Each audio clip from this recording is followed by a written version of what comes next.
ของพระราชวังแคทเธอรีนแล้วเนาะในจุดของเมืองนี่ก็จะเป็นสไตล์แบบบ้านเขาเอิ้นว่าหมู่บ้านชาววังเนาะตั้งแต่สมัยศตวรรษที่18เนาะอันนี้ก็จะเป็นโบสถ์เนาะทั้งหน้าวาดโบสถ์ละแวกนี้จะเป็นสไตล์ทองคำอันนี้ทั้งหน้าก็จะเอิ้นว่ากาสตินนี่ดูโง่ทั้งแต่ในมุ้ง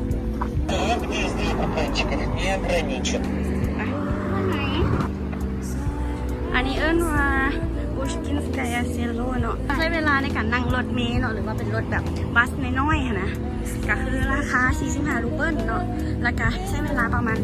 20 นาทีเท่านั้นเองเนาะอันนี้ก็คือกล้องถ่ายรูปและเสบียงอาหารไปซื้อขนมแต่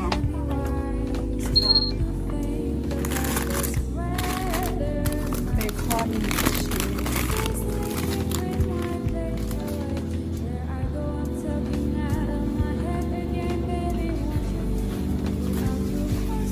มุ้ยเป๊ปซี่เขามีแล้วบอกเนาะ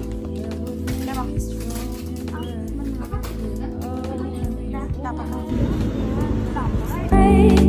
I'm not afraid. If there's a cloud above us, come on and let it rain. I'm sure our love together will endure our rain. Oh my baby, won't you let me love you? จะโผล่ให้เห็นนิดนึงเนาะนั่นคือจอมของโบสถ์วังแคทเธอรีนเนาะไปย่างความไก่นี่ประมาณแต่กิโลจากโยด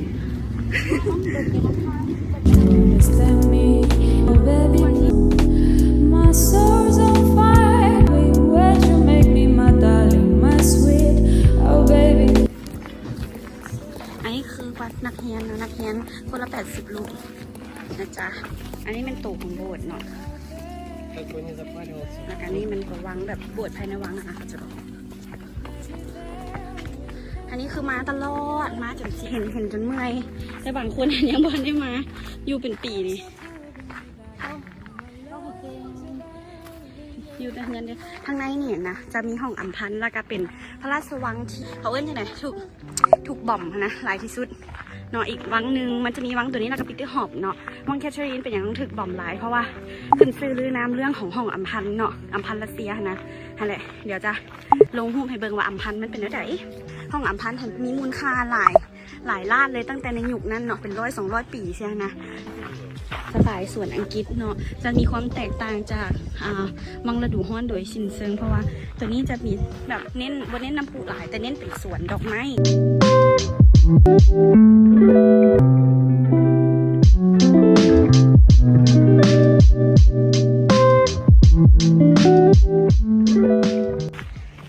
อันนี้ก็จะเป็นตัวของตัววังเนาะก็จะมีความยาวแล้วก็เป็นซีรีส์ I'm in the mood for love simply because you're near me honey but when you're near me I'm in the mood for love อันนี้เป็นไส้กรอกมันแตกแต่มันกรอบเองมันแตกสเต้เนาะในเดี๋ยวนี้แบบใช่แต่ว่าลูกหลานเพื่อนที่เป็นเจ้าชายที่จะเป็นของลาดโตค่ะนะมันก็จะมีความแบบ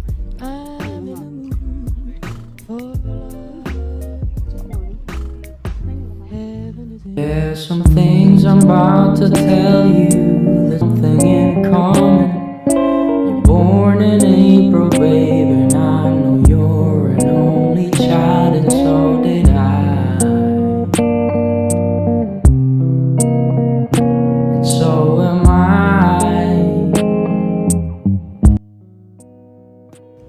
ใช่แม่หรอเด็ดไปปั๊บเพชรปั๊บถึกปั๊บใหม่เด้อเท่านั้นเฮ้ยยุ่งใส่นี่บักเพชรอีหยังมันจิบวติโบบักเพชรเข้าใจบ่เขาว่าบักเพชรตรงนี้ดอกว่าไปเลยเย็ดเนื้อกินเย็ดเขาเก่าตุ่มลุงจะบอกไปเชื่อมกัดเด็ด ตัวนี้ หนุ่มกินเบิ่งหมกเพชรคักๆไง ป้าอุ้ยไม่เอาเพชรอุ้ยกูเอาเบิดนานเขาไปซื้อใส่วะ ตาโคตรดีเลย ข่อยเดี๋ยวบ่เคย ส โด ลาน คอนมันบอกเขาไม่ได้มาปลูกอยู่นี่เขาไปซื้อเป็นแบบนี้มาปลูก นั่นแหละ จะเบิ่งด้วยพุ่นน่ะทั้งในน้ำมันไหล นั่นแหละเดี๋ยวมาวางแคทเธอรีนมาเห็นแบบเพชรแล้วสิตาย ไม่ค่อยได้กินด้วยซ้ำน่ะแล้วก็แปลกเองอยู่รัสเซียอยู่แผ่นดินรัสเซียมีต้นหมกเพชรนี่นะ เอาคนอึ้งสิตายแล้ว เด้ ตัว ออยู่ในวังมีต้นหมกเพชรมาอยู่ตลาดนะบ่มียอดสิกินกินได้บ่ ซิมแล้ว มี แม่ โควิดเป็นหมอหมกเพชรบ้านเราเลย เอาเบิดต้นเลย ไปตลาดนะเอาเนื้อกิน มึงจะจับจังไหนแล้วก็บ้าสุดเป็นประกันนะจะบ้า กินแก้วขนาดเพชรอ่อน มันมีรสชาติแต่กินดีแต่กินมันได้แต่มันบ่เผ็ด แต่เราตอนนี้เราต้องไปแล้วว่ะ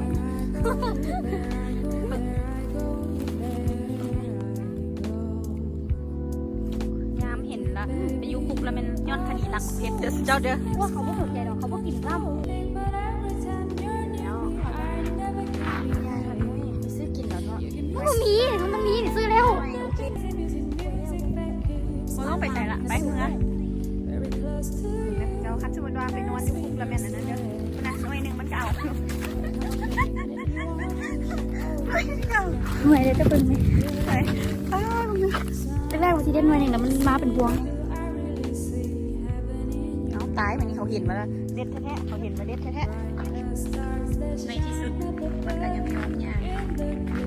Skies, I worry about you. Just can't live my life without you. Baby, come here, don't have no fear. Oh, is there? Wonder why I'm really feeling in the กาวแต่จุดนี้นี่แหละเขาจะวิวเนี่ย why.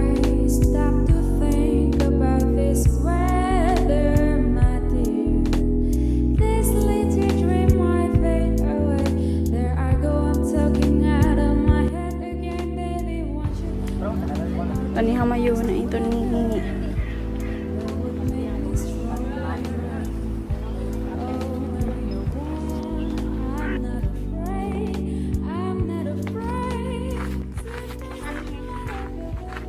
ลืมไม่ได้ของอยู่แล้ว ระวังเนาะแล้วก็ส่วนทั้งหมดทั้งมวล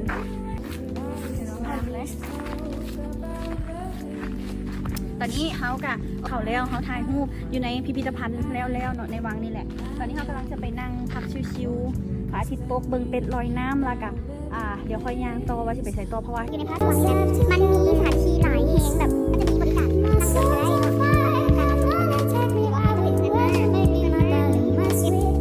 ด้ เป็นน้ำแล้วก็จะมีเนื้อกับน้ำโอเคปะเดี๋ยวเราไปนั่งชิวๆตัดแดดตัดลมมานั่งชิวกัน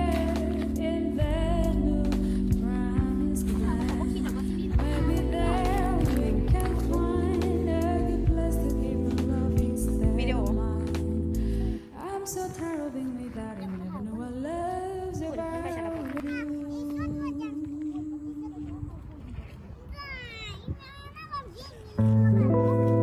ภายในวังเลยตัวนี้ภายในสวนเนี่ยตัวอย่าง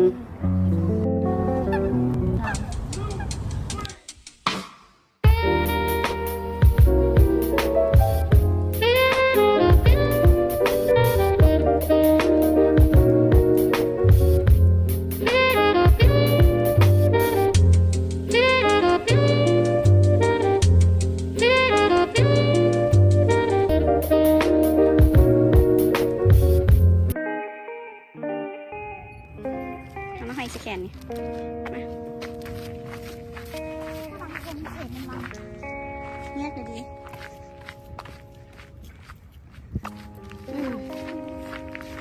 คนมาลายดีกว่า ไปเดี๋ยวเขาไป ตัวนี้เนาะเป็นอันนี้มันจะเป็นตัวบวชอีกส่วนหนึงตัวที่สุดตัวปิดตายนี่แล้วเขาก็จะไปทายทั้งหน้าวังแล้วก็ There's some things I'm about to tell you. There's something in common. You're born and I know you're an only child. ขนาดว่ามีคน So did I. ก็คือน้ำมันปกติมันจะเป็นหนองเนาะก่อนที่ว่าหน้าหนาวมันก็จะ So am I. ตอนนี้ก็คือบ่มีคนเลยจ้า There's some things I'm about to say that might make you feel the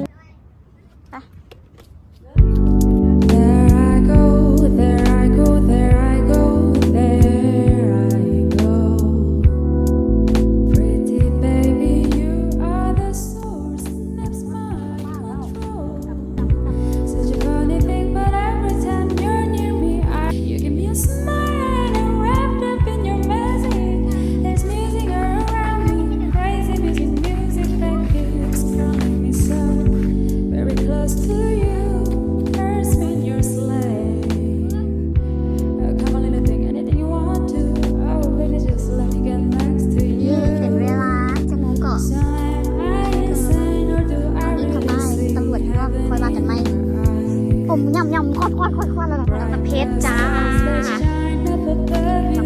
in the clear น่าจะจุดนี้ต้องกลับบ้านแล้วจ้ะ you just can't let my life เมื่อยมาวันนี้ Baby, come here, don't have no fear. Oh, is there a wonder why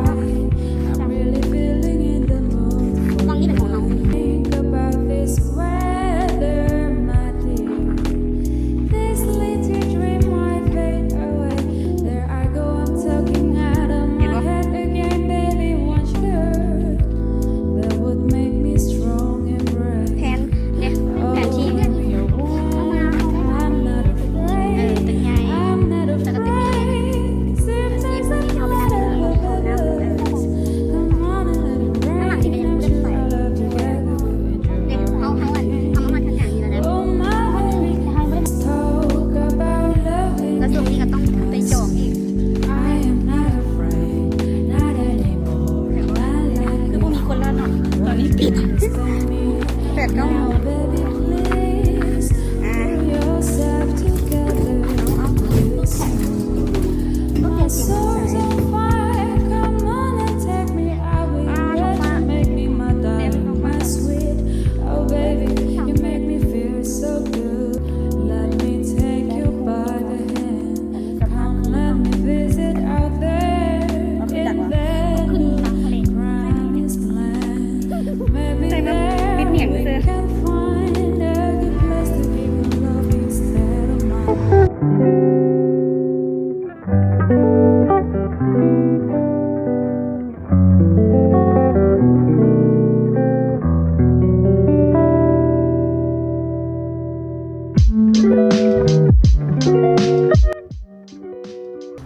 พารถกลับบ้านพอดยามกลับบ้านแล้ว เดี๋ยวรถก็น่าจะมาแหละ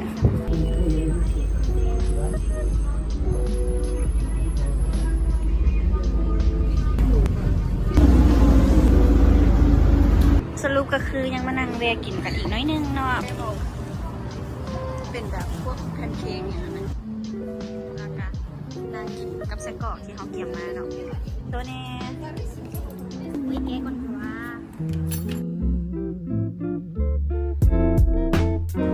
แล้วเมโทรก็อยู่ฟากนั่นเนาะยังทำทางเลย